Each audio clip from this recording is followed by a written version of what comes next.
자, 우상 숭배의 허무함과 말씀 순종의 복 고백합시다. 시작. 우상 숭배의 허무함과 말씀 순종의 복. 할렐루야. 여러분, 이집트 땅에 있어서 신들이 참 많았습니다. 지금 살아있는 신 바로가 이집트에서 살아있는 신이었죠. 뿐만 아니라 나일강도 그들에게는 신이었습니다. 왜냐하면 나일 강물을 통하여서 그들이 먹고 살았고, 강에서는 많은 물고기를, 그리고 강물이 범람하는 지역마다 농사가 엄청나게 잘 되었기 때문에 이 나일강을 그들은 뭘로 여겼어요? 신으로 여겼습니다. 그러다 보니까 나일강도 신이었지, 그리고 애굽왕 바로도 신이었어요. 바로라는 이름의 뜻이 뭐라고 그랬어요? 태양신의 아들이란 그런 의미가 있다고 그랬죠. 태양신의 아들. 그 신처럼 여겨졌던 그 바로에게 하나님은 모세와 아론을 보내시면서 뭐라고 해요? 너희들이 그에게 신처럼 되게 하겠다라고 그랬죠. 오늘 7장 1절만 같이 한번 다시 읽어볼까요? 7장 1절 시작. 여호와께서 모세에게 이르시되 볼지어다 내가 너를 바로에게 신같이 되게 하였은즉 내 형 아론은 내 대언자가 되리니. 아멘. 이스라엘 사람 애굽 사람들은 애굽 왕 바로가 그들에게 신이었어요. 근데 신에게 또 다른 신처럼 여겨진다는 얘기는 그들이 신처럼 여겼던 바로가 실상은 아무것도 아닌 그런 연약한 존재라는 것을 우리 주님이 결국은 나타내 보이시는 그런 모습입니다. 우리가 잘 아는 것처럼 10가지의 재앙을 통해서 결국은 애굽 왕 바로가 굴복할 수밖에 없는 이런 모습을 보게 됩니다.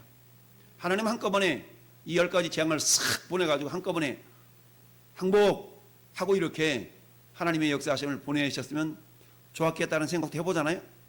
굳이 이스라엘 백성들을 고생시키고 이런 그런 일 없이 이왕 건져주실 바에는 한꺼번에 그냥 싹 건져주시지, 굳이 10번씩이나 재앙을 내리시면서 그 가운데 이스라엘 백성들이 그냥 조마조마하고 과연 될까 안 될까, 긴가 아닌가, 이번에는 구원하실까 아닌가, 이런 막 조바심을 하나님이 갖게 하시는 이런 이유가 뭘까?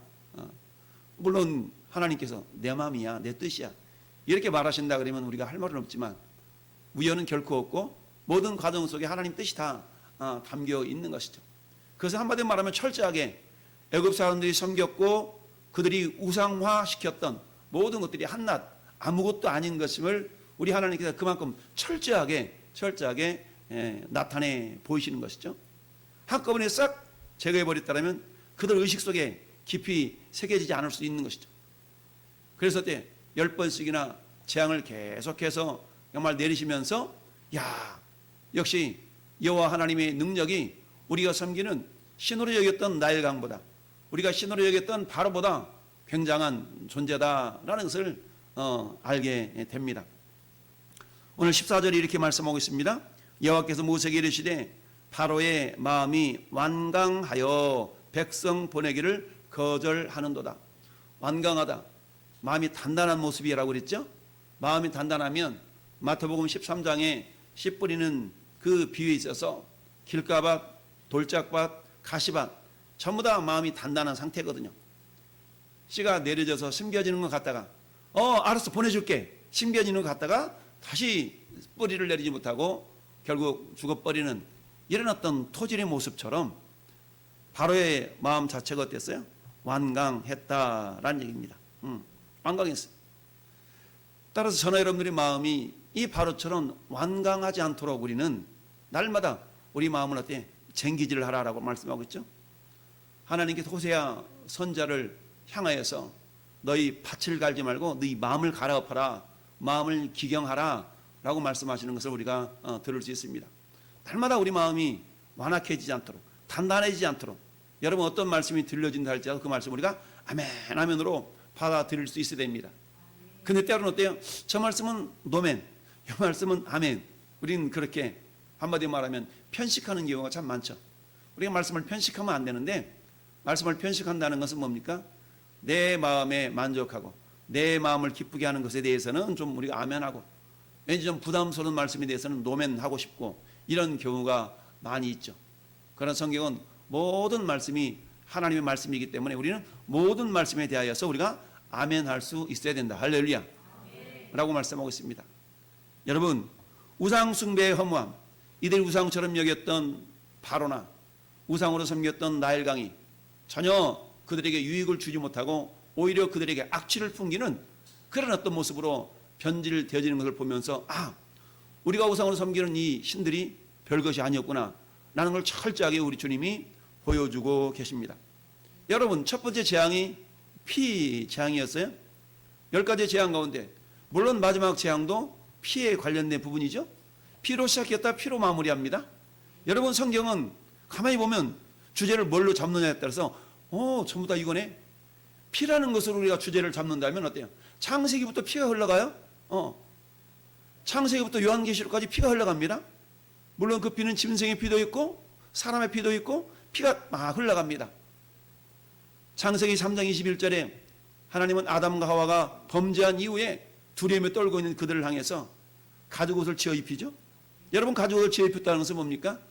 힘없는, 죄 없는, 흠 없는 짐승이 죽어져야만이 나올 수 있는 것이 가죽 아니겠어요?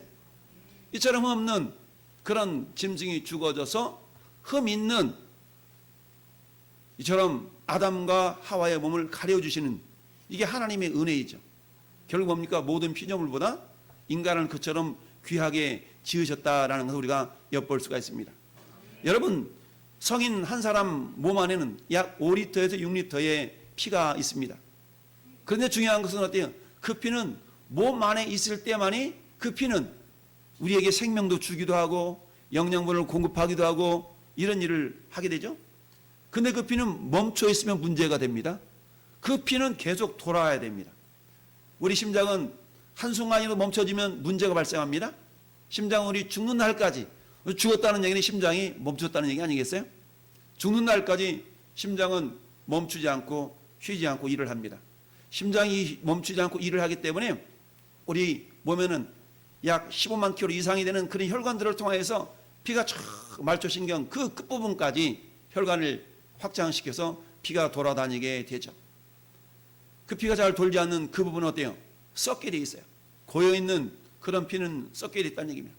이처럼 피라는 것은 우리 몸 안에 있을 때 그 생명의 역사를 나타나게 됩니다. 여러분, 피가 몸을 떠나는 순간 그 피는 죽게 되어 있고요. 그 피는 악취를 발할 수밖에 없다라는 얘기입니다. 하나님께서 왜 오늘 저 애굽 땅을 첫 번째 재앙을 내리실 때 피를 통한 재앙을 내리셨을까? 피에는 생명이 있다는 얘기입니다. 근데 그 피는 있어야 할 곳에 있을 때 생명의 역사를 나타내지만 있어야 할 곳에 없을 때 그 피는 오히려 악취를 풍기게 되는 것이죠. 여러분, 우리가 가장 귀하게 여기는 피는 예수님의 피입니다. 할렐루야. 우리는 예수님의 피를 보배로운 피라고 해서 보혈이라고 얘기합니다. 우리 예수님께서 십자가에 못 박히기 전날 제자들과 함께 무슨 일을 하셨습니까? 성찬식을 행하셨죠. 성찬식을 행하시면서 우리 주님은 떡과 포도즙을 가지고 제자들에게 이렇게 말씀하십니다. 떡을 나누면서 이것은 너희를 위한 내 몸이다. 그래서 어때? 이것을 행하여 나를 기념하라. 잔을 또 나누면서 이 잔은 너희에게 행하는 내 피다. 너를 위하여 흘리는 내 피다. 언약의 피다. 라고 주님이 말씀하시죠. 그러면서 어떻습니까? 살과 피를 먹고 마시라 라고 말씀합니다. 예수님의 보혈을 저나 여러분들은 믿고 있는 자들입니다. 예수님의 살을 먹고 예수님의 피를 먹고 마시는 존재들이 되었습니다. 여러분, 우리가 주님과 한 몸을 이루고 하나님의 자녀로서의 복된 삶을 살기 위해서는 절대 조건이 뭐냐? 우리는 주님의 살을 먹고 주님의 피를 마시는 자가 되어야 됩니다. 그러나 여러분, 우리 주님이 2000년 전에 이 땅에 오셨다가 몸으로는 계시지 않습니다. 2000년 전에 흘리셨던 예수님의 보혈을 냉동시켰다가 지금 녹여서 우리가 마시는 것도 아닙니다. 우리가 예수님의 피를, 예수님의 살을 먹고 마신다는 얘기는 우린 그것을 믿음과 은혜로 우리가 표현하게 됩니다. 할렐루야. 예수님의 보혈을 흘려주셔서 우리의 모든 죄를 다 씻기시고 우리 주님 우리에게 하나님의 자녀라는 권세를 주셨어요. 우리를 구원하심이 은혜입니다. 주님이 우리를 위하여 피를 흘려주심이 은혜예요. 창세기 3장 21절에 아담과 하와가 잘한 것도 없는데 아담과 하와를 위해서 죄 없는 짐승이 죽어져서 피를 흘렸어. 가죽 옷을 지어 입힌 그 자체가 은혜라는 이야기입니다. 할렐루야. 그렇다면 아담과 하와 입장에서는 평생토록 그 하나님의 은혜를 잊지 말고 살아가야 되겠죠. 잊지 않고 살아가는 것을 우리는 믿음으로 산다라고 얘기합니다. 그 믿음으로 사는 모습을 주님의 살을 먹는다라고 표현하는 거예요. 따라서 저는 여러분들이 성찬식을 통하여서 우리가 포도즙 떡을 떼고 포도즙을 마시는 이 행위는 예수님의 살을 먹고 피를 마시는 그 모습인데, 이것을 다른 말로 말하면 은혜와 진리다. 진리는 믿음으로 행하는 것을 말하는데요, 예수님이 이 땅에 오실 때에 요한복음 1장 14절에 뭐라고 말씀하십니까? 그의 독생자를 보니 은혜와 진리가 충만하더라 라고 말씀합니다. 은혜와 진리가 충만해요. 은혜는 우리를 위하여 흘리신 주님의 보혈을 기억하는 것이고요, 진리라는 건 주님을 사랑하는 마음으로 겸손하게 받은 바 은혜를 보답하는 양으로 살아가는 그 삶 자체를 우리가 진리라고 표현할 수 있습니다. 따라서 우리는 어때요? 예수님의 피와 예수님의 살을 먹고 마실 때마다 주님이 우리를 위하여 흘리셨던 그 보배로운 피, 그 피가 내 안에 있을 때야만이 그게 생명이고 능력이 된다는 얘기입니다. 그런데 오늘 예수님께서 이 바로 왕 앞에서 모세와 아론을 통하여서 나일강과 그리고 그 지역에 있는 모든 호수 위에 물들이 변하여 피가 되도록 하셨던 그 역사하심, 그것은 어때요? 그 피로 말미암아서, 피라는 것은 생명의 역사를 이루어야 된 그런 도구일 텐데 오히려 그들이 사망에 이르게 하는 그런 저주거리가 되고 말았다라는 이야기입니다. 그 이유는 왜 그래요? 한마디로 하면 그들이 우상처럼 여겼던, 아니 우상으로 섬겼던 그 나일강과 우상으로 섬겼던 이 애굽왕 바로가 결국은 아무런 유익을 가져다 주지 못한 연약한 존재인 것을 우리가 깨닫도록 하기 위함이다라는 것이죠. 오늘 14절 말씀에 바로의 마음이 완강했다. 완강했다는 것은 뭐예요? 하나님의 말씀을 받아들이기를 거절했다라는 얘기죠. 여러분, 오늘날도 마찬가지입니다.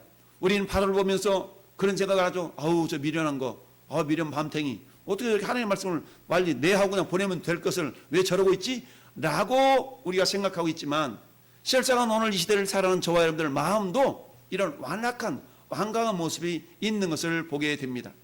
여러분, 이러한 모습들을 성경은 히브리서 3장 마지막 절과 4장 상반절에 이렇게 얘기합니다. 우리 히브리서 3장 마지막 15절 한번 볼까요? 히브리서 3장으로 한번 넘어봅시다.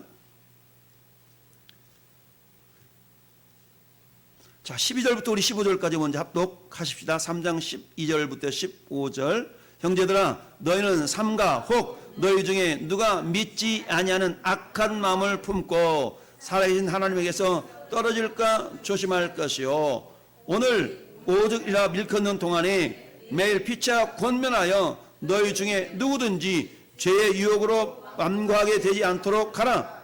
우리가 시작할 때에 확신한 것을 끝까지 견고히 잡고 있으면 그리스도와 함께 참여한 자가 되리라. 성경에 읽었을 때 오늘 너희가 그 음성을 듣거든 경노하시게 하던 것 같이 너희 마음을 완고하게 하지 말라. 아멘. 너희 마음을 완고하게 하지 말아라. 오늘이라 읽는 동안에 매일 피차 권면하여, 우리 아무개 성도님, 아무개 자매님, 우리 예배 드리러 갑시다. 우리 예배합시다. 그 모습은 하나님이 그렇게 기뻐하지 않을 것 같아요. 이렇게 합시다. 피차 권면하여. 할렐루야. 네. 매일 피차 권면하여 너희 중에 누구든지, 예외 없이 말 아니겠어요? 누구든지 죄의 유혹으로부터 완고하게 되지 않도록 하라. 죄의 유혹. 여러분, 마귀는요, 우는 사자와 같이 두루다니며 삼킬자를 찾는다고 그랬어요. 사자가 우는 순간은 두 가지 순간이라고 그래요. 첫 번째, 먹이를 붙들었을 때 놓치지 않기 위해서, 빼앗기지 않기 위해서 포효하는 겁니다. 두 번째, 배가 고팠을 때 으르렁거린다는 얘기입니다. 으르렁거린 것. 여러분, 개가 밥을 막 먹으려고 그러는데 밥그릇을 이렇게 살짝 뺏으려고 그러면 개가 어떻게 해요? 으르렁거려요. 그러면 으르렁거린다는 얘기입니다. 그런 것처럼 이 으르렁거린다는 이 단어가 어떤 단어냐면, 여러분, 복 있는 사람은 악인의 길을 쫓지 아니하고 죄인의 길에 서지 아니하고 오만한 자의 자리에 앉지 아니하며 오직 여호와 율법을 즐거워하여 그 율법을 주야로 묵상하는 자로다.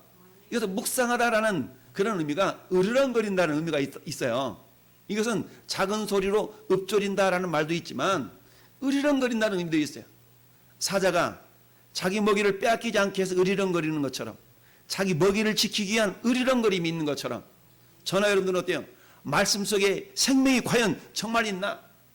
마치 베레아 사람, 베레아 교회에 있는 성도들이 데살로니가의 교회에 있는 성도들보다 더 신사적이어서 말씀이 과연 그러한가 하여 말씀을 상고한다고 그랬잖아요.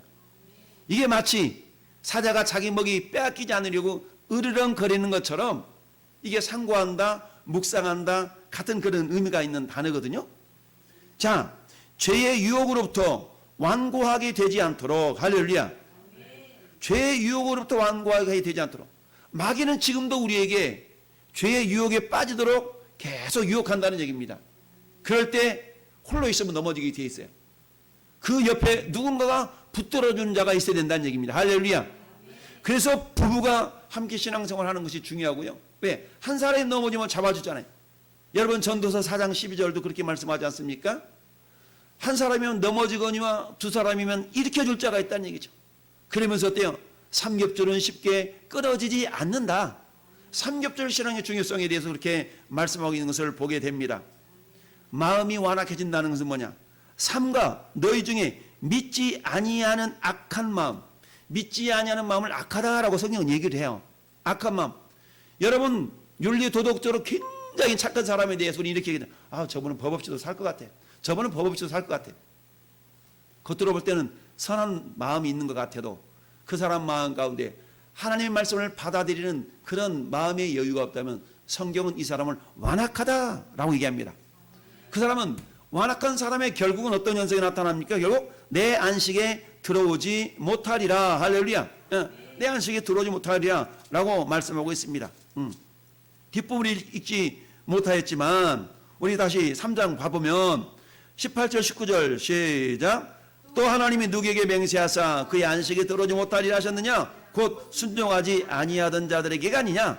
이러보건대 그들이 믿지 아니하므로 능히 들어가지 못할 것이니라. 아멘.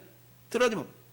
자, 들어가지 못했는데 믿지 아니함으로 들어가지 못했다. 그럼 믿지 않는 것이 뭐냐? 믿지 않는 것은 18절에 순종하지 않는 것이라고 얘기합니다. 순종하지 않는 이유는 왜 그러냐? 마음이 완고하기 때문이다라고 얘기합니다. 우리는 어때? 그렇다면 마음이 완고하지 않도록, 완고하지 않는 것, 마음이 부드러워서 어떤 말씀이 되는지 쑥쑥 심겨질 수 있는 그 자체는 순종할 수 있는 마음이에요. 순종한다는 얘기는 결국 그 안에 믿음이 들어간다는 얘기입니다. 할렐루야. 이처럼 믿음이 들어간 그 사람을 우리 하나님은 어떻게 하시느냐? 결국 이 사람에게 영원한 안식에 들어갈 수 있는 복을 주신다라는 얘기입니다. 4장 1절에 보니까 그러므로 우리는 두려워할지니 그의 안식에 들어갈 약속이 남아 있을지라도 너희 중에 혹 이르지 못할 자가 있을까 함이라. 아멘. 그런데 3절에 이미 믿는 우리들은 저 안식에 들어간다. 믿지 않는 자는 들어가지 못한다는 얘기입니다. 왜 믿지 않는가 봤더니 순종하지 아니하면, 왜 순종하지 않는가 봤더니 마음이 완악하면, 왜 마음이 완악하나 봤더니 내가 신인데 오늘날로 말하면 그런 겁니다. 우리 누가 스스로가 내가 신이야라고 하는 사람이 있습니까? 물론 이단의 괴수 같은 경우는 신이라고 하겠지만 보통 사람들은 내가 신이야 그렇지는 않아요. 그렇지만 이렇게는 표현하죠. 내 마음이야. 내가 하고 싶은 대로 하겠다는데 왜 뭐라 그래? 내 마음이야. 이렇게 말하는 사람들 많이 있죠. 여러분, 그러나 중요한 것은 우리의 마음은 우리 것이 아니에요. 우리의 마음은 주님의 것인 줄 믿습니다. 우리의 몸도 주님의 것입니다. 할렐루야. 예수님이 그렇게 말씀하시잖아요. 고린도전서 6장 19절에 너희는 값으로 산 것이 되었으니 너희 몸으로 하나님께 영광을 돌리라. 너희가 하나님의 성전이야. 하나님이 우리 안에 거처하시게 해서 우리 몸을 성전 삼으셨는데 그냥 성전 무작정 들어온 것이 아니라 우리를 저 악한 마귀 사단으로부터 공식적인 과정을 통해 우리를 사셨어요. 근데 그 대가가 뭐예요? 예수님의 피예요. 할렐루야. 예수님의 생명을 지불하시고 우리를 구원해내셨다라는 얘기입니다. 그러니까 우리는 어때요? 우리 주님 우리를 성전 삼으시고 우리 안에 주님이 거하시는 겁니다. 그래서 어때요? 너희 몸은 너희 것이 아니야. 우리 주님의 값으로 산 것이 되었으니 너희 몸으로 하나님께 영광을 돌리라 라고 고린도전서 6장 20절에 그렇게 말씀을 하고 있습니다. 여러분, 성경의 스토리가 주제를 피로 젓는다 그러면 성경에 막 피가 쫙 흘러가요. 쫙 흘러간다는 얘기입니다. 오늘 첫 번째 재앙이 피 재앙이었고 마지막 10번째 재앙이었대요. 역시 피를 흘리는 재앙 아니겠어요? 10번째 재앙을 통해 우리 주님은 유월절 절기를 제정하시잖아요. 흠없는 양의 피를 발라서 너희는 그 안에 들어가 있으라. 그럼 어때요? 너희가 산다. 이처럼 피로 시작해서 피로 끝나는 것입니다. 그렇다면 어때요? 전에 여러분 안에는 이미 5리터, 6리터의 피가 있습니다. 근데 그 피보다 더 중요한 피는 어떤 피입니까? 말하는 피. 더 낮게 말하는 피. 그 피가 예수님의 보혈인데요.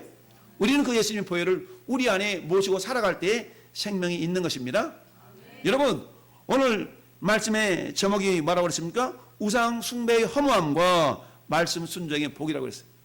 여러분 하나님 모세와 아론을 보내서 계속적으로 바로가 거절함에도 불구하고 가서 다시 얘기해. 또 얘기해. 라고 하나님 막 시키잖아요. 여러분 우리가 누구에게 심부름을 할 때 힘들 때가 어떤 때예요? 거절함에도 불구하고 또 가서 말려야 할 때 굉장히 우리가 좀 힘들고 어렵잖아요. 우리가 지난 주일 이웃사랑 초청주의를 했어요. 한 번 가서 얘기했는데 거절했어. 그냥 데려올 사람도 없고 또 얘기해야 될 건데 우리 이런 곤란이 있잖아요. 또 얘기해야 되는데 똑같은 얘기를 또 하자니 그렇고 이번 뭐라고 얘기해서 한번 데려와 보지? 우리 이런 막 고민을 하잖아요. 그럼에도 불구하고 우리 하나님은 그 순종하는 자에게 복을 주시는데요. 어떤 복입니까? 순종할 때 하나님의 역사하심을 경험하는 복이에요. 여러분 우리 어릴 적 운동회를 경험해 본 적 있지 않습니까? 운동회를 다들 경험해 봤어요. 자, 내 아들내미가 막 달리기를 합니다. 내 아들내미가 줄달리기를 합니다. 내 아들내미가 막 2인 3각을 합니다. 그러면 저 관중석에 있는 부모님 입장에서는 어때요? 아무개 아들아 누가 하면서 막 응원을 하면서 땀을 치면서 내 아들내미가 뛰어가는데 막 내가 뛰는 것 같은 그런 어떤 모습이 있는 거 아니겠어요? 그와 마찬가지로 하나님은 모세와 아론만을 딱 보내놓고 야 지팡이 가지고 내 짚어. 그러면 피가 될 거야. 이러고 하나님은 관망자의 자세가 아니라 우리 하나님 어떻게 17절 보시니까 우리 본문 다시 돌아와서 우리 17절 한번 보실까요? 17절 본문 돌아와서 시작. 여호와가 이같이 이르노니 내가 이로 말미암아 나를 여호와인 줄로 알리라. 볼지어다 내가 내 손에 지팡이로 나일강을 치면 그것이 피로 변하고 하나님이 하나님 되심을 경험할 수 있는 여러분 시편 34편 다윗이 그렇게 고백하잖아요. 시편 34편 8절에 어떻게 고백했어요? 너희는 여호와의 선하심을 맛보아 알지어다. 그에게 피하는 자는 복이 있도다. 할렐루야. 자, 오늘 점심이 맛있었나요? 맛있는 그 잔치국수와 맛있는 비빔국수가 환상적이었어요. 잔치국수로 일단 배를 채우고 또 맛깔나게 양념으로 비빔국수를 먹었는데 어찌나 맛있는지 오늘 집에 가서 아까 사모님한테 그런 얘기 했어요. 여보 너무너무 맛있게 먹었다고 이렇게 얘기를 했는데 먹어보지 않는 사람은 말로만 들으면 그 맛이 도대체 어떤 맛이었는가 궁금할 거 아니겠어요? 먹어봐야 맛을 알죠. 할렐루야. 성경 말씀이에요. 너희는 여호와의 선하심을 맛보아 알지어다. 할렐루야. 그런데 선하심을 맛보아하는 비결은 다른 데 있는 게 아니거든요. 순종해야 맛을 보는 겁니다. 할렐루야. 순종하지 않으면 맛을 볼 수가 없어요. 순종할 때야만이 맛을 보는 겁니다. 여러분 모세와 아론이 어떻게 순종했습니까? 하나님이 야 너 지팡이 있지? 예. 너 지팡이 강물하면 이렇게 대봐. 그러면 손 내밀어서 대봐. 그러면 물이 변하여 포도주가 되는 것이 아니라 물이 변하여 피가 되잖아. 야 그랬더니 나일강에 고기가 죽고 그 물에서는 낙지가 나리니 애굽 사람들이 그 강물 마시기를 싫어하리라 하라. 야 그러면서 비가 있으리라 라고 했더니 20절 시작. 모세와 아론이 여호와께서 명령하신 대로 행하여 바로와 그의 신하의 목전에서 지팡이를 들어 나일강을 치니 그 물이 다 피로 변하고 아멘. 이랬을 것 같아. 모세와 아론이 다 이렇게 이 지팡이를 가지고 나일강을 칠 때 하나님의 손을 다 얹어가지고 야 그래 나도 이렇게 하면서 하나님께서 그 손을 내어밀어서 피가 되도록 역사하셨다는 얘기죠. 우리 언니 그런 얘기하지 않습니까? 다윗과 골리앗의 싸움에 있어서 물매털 5개를 가지고 물매를 던질 때에 어때요? 물매를 던졌는데 자 골리앗의 이마에 정통으로 맞아서 어때요? 그걸 맞고 골리앗이 쓰러지지 않습니까? 그때 이렇게 얘기하는 학자들도 있잖아요. 이 돌에 기본적으로 맞으면 튀겨져 나가지. 그렇잖아요. 근데 맞는 그 순간에 하나님께서 엄지손가락으로 살짝 밀어넣었다. 그렇게 해서 골리앗이 쓰러져 죽었다. 이렇게 얘기하는 사람들이 있죠. 여러분, 이미 다윗은 하나님의 선하심을 맛보아 알았던 경험이 있었던 사람이잖아요. 할렐루야. 자, 그러니까 우리가 날마다 신앙으로 고백하는 그 신앙 고백이 그 위대한 다윗의 고백 아니겠어요? 4절 말씀에 주의 지팡이와 막대기가 나를 안위하시나이다. 할렐루야. 주님의 지팡이와 막대기가 자기를 안위하시는 거예요. 지금 모세가 들고 있는 지팡이는 우리 하나님께서 야 지팡이 이거 들고 가라고 말씀하셨지만 실상 그 지팡이는 하나님의 지팡이였다는 사실입니다. 모세만 붙들고 있는 지팡이가 아니라 하나님의 손길이 머물고 있는 지팡이인 줄로 믿습니다. 그런데 여호와의 선하심을 맛보할지어다. 만약에 모세와 아론이 두려워서 연못에 강에 이 지팡이를 내밀기를 거절했더라면 아무런 일도 나타나지 않았을 거예요. 그러나 손을 내어밀어 강물에 호수에 지팡이를 닿았기 때문에 물이 변하여 피가 되어지는 놀라운 이적을 경험할 수 있다는 얘기입니다. 한마디로 말하면 하나님의 놀라운 이적은 순종할 때 나타나는 겁니다. 여러분 우리가 잘 아는 요한복음 2장의 가나 혼인잔치 사건을 우리가 잘 알고 있지 않습니까? 혼인잔치에 포도주가 똑 떨어졌을 때에 예수님께서 어때요? 물을 가져다가 연회장에 떠다 주라. 돌 항아리 6이 있는데 여기다 물을 채우라. 물을 다 채웠습니다. 그 다음에 이제 연회장에다 떠다 주라 라고 했더니 도대체 포도주가 떨어졌다는데 맹물을 떠다 어떡하라고 따져 묻지 아니하고 마리아가 뭐라고 합니까? 예수께서 뭐라고 말씀하시니 그대로 하라. 하인들은 따져 묻지 않고 물을 부으라고 해서 부었습니다. 아구까지 물이 채워졌습니다. 이제는 연회장에 떠다 주라고 했습니다. 떠다 주는데 물이 떠서 연회장의 손에 가는 순간에 물이 변하여 포도주가 되었더라. 할렐루야.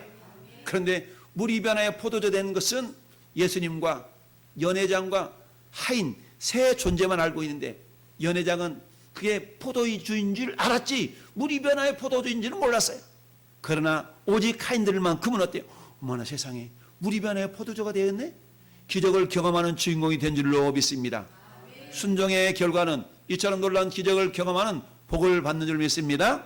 모세와 아론이 그야말로 상식적이지 않는 하나님 놀라운 기적을 경험할 수 있었던 것은 다른 게 아니에요. 말씀에 순종하는 비결입니다. 할렐루야. 여러분 말씀 순종은 우리가 이 땅에서 투자하는 그 어떤 투자보다 가장 완벽하고 가장 풍성한 투자인 줄로 믿습니다. 여러분 이 말씀에 순종하지 않은 대가로 이 애굽 왕 바로에게 닥쳐진 고난은 뭡니까? 일주일 동안이나 여러분 강물에 일주일 동안이나 나일강에 피가 있었기 때문에 온갖 가지 짐승, 온갖 가지 물고기 다 죽지 않았겠어요?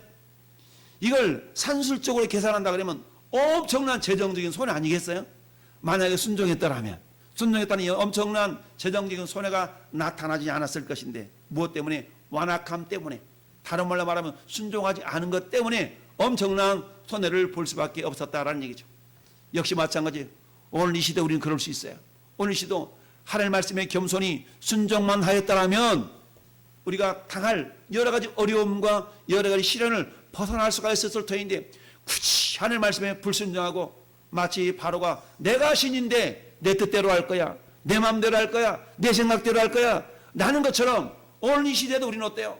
하나님의 말씀을 제껴놓고 어때요? 마지막 때가 되면 많은 사람들이 사사로운 이야기를 스승을 많이 둔다라고 여러분 오늘 디모데후서 4장 3절 4절은 말씀하고 있지 않습니까?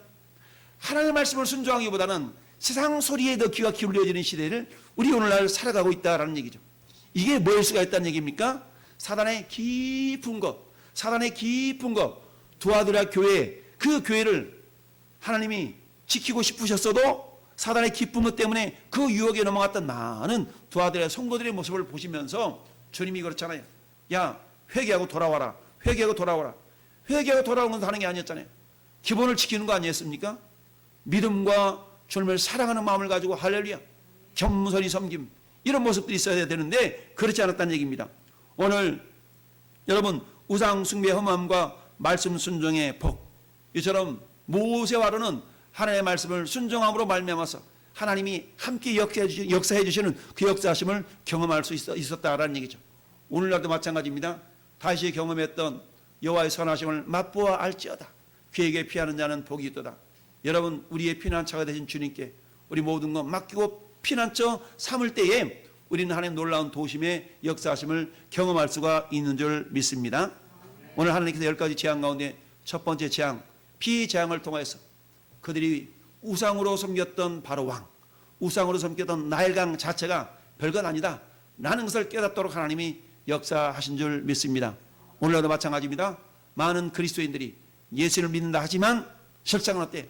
우상을 섬기는 많은 다양한 모습들이 있어요. 철저히 그런 것들을 내려놓고 우리 하나님만을 신뢰하고 나갈 때 우리 하나님께서는 우리가 알지 못하는 크고 비밀한 것을 우리에게 보여주실 줄 믿습니다. 우리의 눈을 열어서 정말 하나님의 비밀한 것들, 여러분 엘리사가 아람 나라가 쳐들어왔을 때 엘리사의 사환 게하시가 두려워 떨었을 때에 우리 하나님은 이미 엘리사에게 불말과 불병거들을 다 보여주는 역사하심이 있었기 때문에 담대할 수 있었어요. 그러나 게하시 눈에는 안 보였어. 그러니까 두렵고 그런 마음을 가졌을 때에 하나님이 게하시 눈을 다 열어주니까 오만한 세상에 불말과 불병거가 막 사마리아 성을 에워싸고 있는 모습을 보면서 안심했던 거 아니겠습니까? 저는 여러분들도 마찬가지. 우리 눈에는 보이지 아니하시지만 하나님은 히브리서 1장 14절 말씀처럼 구원 얻을 후사들을 도우라고 섬기라고 지금도 천군 선사들을 보내신 줄 믿습니다. 눈에는 안 보이지만 하나님께서 모세의 손을 부여잡고 아론의 손을 부여잡고 함께 강물에 우리 하나님의 지팡이가 이렇게 달 때 물이 변하여 피가 되는 줄 믿습니다. 오늘 이 시대도 내 발걸음마다 내 섬김마다 주님의 손과 주님의 발이 우리 함께 한 줄 믿습니다. 겸손히 주님 말씀을 순종할 때 이와 같은 하나님의 선하심을 맛보아는 놀라운 복이 임하게 되는 줄로 믿습니다.